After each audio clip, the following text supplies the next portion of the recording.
বন্ধুরা, আবারও একটি হাসির গল্প নিয়ে চলে এসেছি। যদি গল্পটি ভালো লেগে থাকে তো চ্যানেলটি সাবস্ক্রাইব করে পাশে থাকা বেল বাটনে ক্লিক করে রাখুন। বন্ধুরা, বেশি কথা না বলে গল্পটি শুরু করা যাক। হঠাৎ করে আমার একটা রোগ হয়ে গেল, নাম মনে থাকে না। নিজের নাম। সেদিন ব্যাংকে একটা অ্যাকাউন্ট খুলতে গেলাম। ম্যানেজার নাম জিজ্ঞেস করলেন। বলতে পারলাম না। আমি হাসি। ম্যানেজারও হাসে। এক গ্লাস পানি খেলাম। তিনি আমাকে বেশ ফানি একটা লোক ভাবলেন।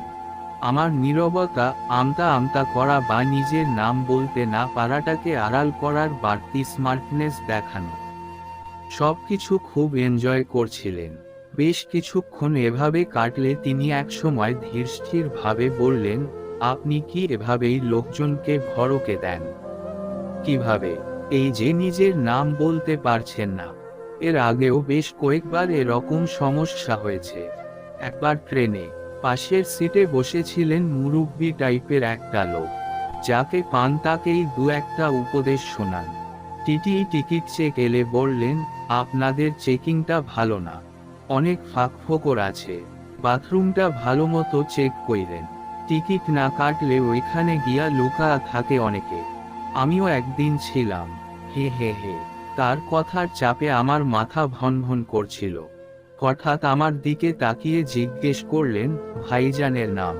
মুরব্বি গোছের লোক, নাম বলাটা সাধারণ ভদ্রতা। বলতেই যাচ্ছিলাম, হঠাৎ থেমে গেলাম। নাম মনে আসছে না। হায় হায়। অনেক চেষ্টা করলাম। মোবাইলে গুতোগুতি করলাম, কারো কোনো মেসেজে নাম মেনশন করা আছে কিনা। না, নেই। শুধু অফার অফার আর অফারের বার্তা। লোকটা হা করে তাকিয়েছিল। বুঝতে চেষ্টা করছিল আমার সমস্যাটা কোথায়। ঠিক আছে, বলতে না চাইলে নাই। অনেকে নিজের নাম বলতে চায় না, বিশেষ করে যাদের নাম খুব খারাপ। আজব এক লোক দেখলাম, যার নাম ইবলিশ। তো সে কেমনে তার নাম ইবলিশ? হে হে হে। মাঝে মধ্যে আমার খুব অসহায় লাগতে শুরু করে। যখন নাম মনে করতে পারি না, তখন কাকতালীয়ভাবে এমন ঘটে যে নিজের নাম আঁকা বা লেখা এমন কিছুও খুঁজে পাই না। আশপাশে এমন কাউকেই পাই না, যার কাছে অবলীলায় নিজের নাম জিজ্ঞেস করতে পারি।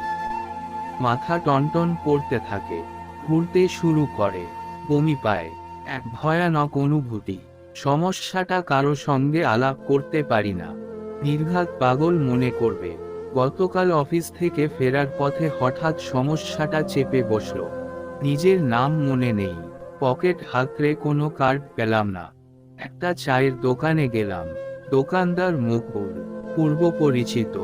ভাবলাম, যাওয়া মাত্র পয়লাই আমার নাম ধরে সালাম দেবে। সালাম যথারীতি দিল, তবে নাম ছাড়া। সালাম আলাইকুম ভাই। শালা, প্রপার নাউন বলতে তোর সমস্যা কোথায়? পরে এক কাপ চা খেতে খেতে অপেক্ষা করলাম, পরিচিত কেউ নিশ্চয়ই আসবে। এসে অবশ্যই আমার নাম ধরে ডেকে দু একটা কথা হয়তো সৌজন্যবশত জিজ্ঞেস করবে। না, কেউ এল না। যারা এল তারা আমার নাম ধরে ডাকার মতো কেউ না। পরে বাধ্য হয়ে ফিসফিসিয়ে বললাম, মকবুল, আমার নামটা যেন কি? মকবুল তাকিয়ে হাসল। চা ভালো হইছে না? এক চুমুক দিয়াই নিজের নাম ভুইলা গেছেন। হে হে হে। মকবুল মজা করে হাসে। তাকে বোঝানোই গেল না, রসিকতা না। সত্যি সত্যি আমার নাম মনে নেই। ভারাক্রান্ত মনে বাসায় গেলাম। বউ সব সময় ভাববাচ্ছে কথা বলে, সুতরাং তার কাছ থেকে নাম শোনার সম্ভাবনা নেই। আর জিজ্ঞেস করলেও উড়িয়ে দেবে। বলবে, নিজের নাম তো তুমি ভুলবাই। নাম মনে রাখার লাইগা বড় কিছু হইতে হয়। নামটা খোদাই কইরা রাখার মতন কিছু হইতে হয়। পাথরে, দেয়ালে না হইলেও মনের ভেতর। কিছু তো হইতে পারলা না। এরপর শুরু হবে পুরুষ বা স্বামী হিসেবে আমার ব্যর্থতার খতিয়ান। বউকে কিছু না জানিয়ে চুপি চুপি পুরো ঘর তছনছ করে খুঁজতে শুরু করলাম। আমার নাম কোথাও না কোথাও তো আছে। কেউ কোনো বই গিফট করলে তো নাম লিখবেই। সে রকম বইও পাওয়া যাচ্ছে না। সব ভাববাচ্ছে লেখা, সুহৃদেষু, সুজনেষু, শ্রদ্ধাভাজনেষু, এমন। নাম নেই। বউ রান্নাঘরে কাজ করছিল। চুপি চুপি তার মোবাইলটা হাতে নিলাম। আমার নাম নিশ্চয় সেভ করা আছে। গুতগুতি করলাম ভয় ভয়, দেখলে রক্ষা নাই। নামতে নামতে এতটাই নামস, বউয়ের মোবাইলে গোয়েন্দাগিরি করতেছ? না, ছি, একটা নম্বর সেভ করা। তুমি? নম্বর দেখে বুঝলাম সেটাই আমি। নাম সেভ করার কত যে ধরন। তুমি? হতাশ হয়ে পায়চারি করতে থাকি। এমন সময় বাড়িওয়ালা আসে। 2 মাসের ভাড়া বাকি। আমি গলা নামিয়ে জিজ্ঞেস করলাম, ভাই, আমার নামটা একটু বলবেন? বাড়িওয়ালা তীক্ষ্ণ চোখে তাকালো, যার অর্থ ভান ধরস মিয়া, পাগল সাজতেছ, যাতে ভাড়া মৌকুফ কইরা দিই। বকেয়া পরিশোধের লাস্ট ওয়ার্নিং দিয়ে বাড়িওয়ালা চলে গেল। কি এক অস্বস্তি! নামটা মনেই আসছিল না। রাতে বউয়ের পাশে শুয়ে হাঁসফাঁস করি ভেতরে ভেতরে। বউ মোবাইলে একটা রবীন্দ্রসঙ্গীত চালিয়ে ঘুমে ডুবে গেছে। পিনপিনিয়ে বাজছে গান, তোমার এই করিয়াছি জীবনের ধ্রুবতারা। ইউরেকা! ধ্রুব! চেঁচিয়ে উঠলাম। আনন্দে উত্তেজনায় বউকে ঝাঁপটে ধরলাম। বউ বিরক্ত হয়ে একটা লাথি দিন। মেঝেতে গড়িয়ে পড়লেও সমস্যা নেই। আজ মেঝেতেও যদি ঘুমাই ঘুম ভালো হবে। Sound sleep. গুনগুনিয়ে গান শুরু করলাম, তোমার এই করিয়াছি জীবনের ধ্রুবতারা। বউয়ের নামটাও এফিডেভিট করে তারা রাখা দরকার। তাহলে সেও যদি কোনো দিন তার নাম ভুলে যায়, এই গান বাজালেই চলবে। দুজনে একসঙ্গে নাম মনে করতে পারবো। ধ্রুবতারা, ইউরেকা! ধ্রুব! চেঁচিয়ে উঠলাম। আনন্দে উত্তেজনায় বউকে ঝাঁপটে ধরলাম। বউ বিরক্ত হয়ে একটা লাথি দিন। মেঝেতে গড়িয়ে পড়লেও সমস্যা নেই। আজ মেঝেতেও যদি ঘুমাই ঘুম ভালো হবে। Sound sleep. গুনগুনিয়ে গান শুরু করলাম, তোমার এই করিয়াছি জীবনের ধ্রুবতারা। বউয়ের নামটাও এফিডেভিট করে তারা রাখা দরকার। তাহলে সেও যদি কোনো দিন তার নাম ভুলে যায়, এই গান বাজালেই চলবে। দুজনে একসঙ্গে নাম মনে করতে পারবো। ধ্রুবতারা। 2। সাইকিয়াট্রিস্ট দারুণ জিনিস। মনের পাতাল খুঁড়ে ক্লু বের করে। তার সামনে কিছু লুকাতে নেই। গল্পটা শুরু করলাম। সেই দিন সন্ধ্যা হয়ে আসতেছিল। অফিস একটু দেরিতেই শেষ হয়েছিল। রিক্সা টিক্সা কিছু পাইতেছিলাম না। হেঁটে হেঁটে ফিরছিলাম। মহল্লার গলিগুলা ডেয়ারিং। সন্ধ্যার পর ভুতুড়ে হয়ে যায়। গাড়ি ঘোড়াও কমে যায়।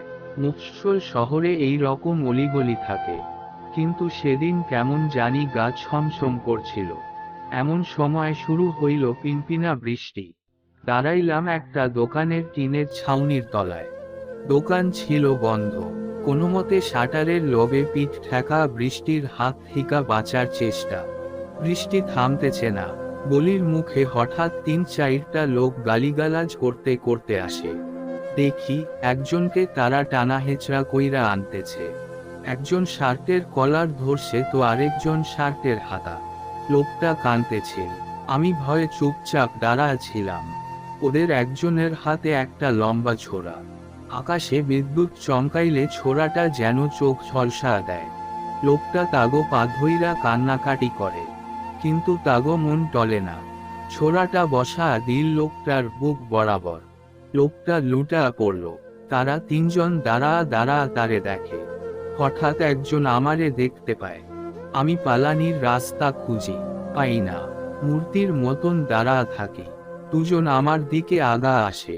ছোরা মারা লোকটা আমারে ঠেসে ধরে দোকানের শাটারের লগে। আমার দম বন্ধ হয়ে আসতে থাকে। আরেকজন বলে, আমার নাম কি কত? আমি তারে ভালোই চিনি। মহল্লায় থাকে। মোটরসাইকেলে করে ঘোরে। একবার রিকশায় করে বউয়ের লগে ঘুরতে যাওয়ার সময় বউয়ের শাড়ি চাকায় পেঁচা গেলে সে রিকশা থামা আঁচল খুইলা দেয়। তখনই তার পরিচয় দিছিল। নাম ফজলু। নাম বলার পর বউয়ের দিকে সে কেমন কইরা জানি তাকা ছিল। বউ পরে বাসায় ফিরে বলছিল, লোকটার তাকানো তার ভালো লাগে নাই। আরেক দিন নাকি সে কোনো এক বাহানায় বাসায় আইসা বউয়ের লগে দেখাও কইরা যায়। সে ধমক দিল, কি রে, আমার নাম ভুইলা গেছস? আমি চমকে বললাম, ফজলু, ফজলু ভাই। সে খেইপা গেল, গালিগালাজ শুরু করলো। এই শালা, চোর, আমার কোনো নাম নাই, বুঝছস? আমার কোনো নাম নাই। তুই যারে দেখছস তার কোনো নাম নাই। কোনো দিন যদি থানা পুলিশ জিজ্ঞাস করে কারে দেখছিলি, কি কইবি? কইবি তার কোনো নাম নাই, মানে আমার কোনো নাম নাই, বুঝছস? কথা খেয়াল রাখিস, নাইলে কইলাম তোর বউয়ের শাড়ি এরপর থিকা রিকশায় খালি পেঁচাইবার পেঁচাই, আর একজন আইসা সেইটা খুইলা দিব আর খুইলা দিব। এরপর থিকা কি হইল কে জানে, নিজের নাম ভুইলা যাই হঠাৎ হঠাৎ, কোনোভাবেই আর মনে করতে পারি না। আমার গল্প আপাতত শেষ হয়। সাইকিয়াট্রিস্ট অবাক তাকিয়ে থাকে, আর কি যেন নোট করতে থাকে খাতার পাতায়। প্রেসক্রিপশনটা হাতে নিয়ে বাসায় ফিরলাম। ৩ আজ রাতে বোধ হয় বৃষ্টিতে ভেসে যাবে দুনিয়া। হঠাৎ করেই রাত থেকে ঝুম বৃষ্টি। বউ ঘুমিয়ে পড়েছে, 10টা না বাজতেই ওর ঘুম। ঘুমাবেই তো, কত কাজ করে, ঘরের সব কাজ করার পর টুকটাক সেলাইয়ের কাজও করে সে। 2-4জন কাস্টমারও জুটেছে। ছোট্ট বারান্দায় বসে আমি আলো আঁধারির মধ্যে বৃষ্টি দেখি। এর মধ্যে হঠাৎ আবার রোগটা চেপে বসে। নিজের নাম মনে করতে পারি না, অস্থির লাগতে শুরু করে। ঠিক তখনই সাইকিয়াট্রিস্টের কথাটা মনে আসে, যতদিন পর্যন্ত আপনি পুলিশের কাছে গিয়ে লোকটার নাম বলে দিতে না পেরেছেন, এই রোগ আপনাকে ছাড়বে না। ব্যাপারটার এক ধরনের ডিপ ইন্টারকানেকশন আছে। বিদ্যুৎ চমকায়, যেন আলোর ঝলকানি, কেন যেন ভালো লাগে, মনের ভেতর একটা দৃঢ়তা পাই। কোন ফাঁকে বউ উঠে চলে এসেছে খেয়াল করিনি, হাতে এক কাপ চা, বৃষ্টির রাতে গরম চা, এর চেয়ে ভালো লাগার আর কি হতে পারে। বউ রেলিং ঘেঁষে দাঁড়িয়েছে, তার শাড়ির আঁচল উড়ে এসে নাকে মুখে ঝাপটা দিচ্ছে। সব ঠিক আছে, শুধু নিজের নামটা মনে করতে পারছি না। সেদিন খুব খারাপ ব্যবহার করছি, সরি ধ্রুব। ওহ ধ্রুব, চায়ের সঙ্গে নামও ফ্রি, দারুণ ব্যাপার। নাম ফিরে পাওয়ায় বউয়ের প্রতি কৃতজ্ঞতা দ্বিগুণ বেড়ে গেল। চায়ে চুমুক দিলাম, চিনি একটু কম, তাও খুব মধুর।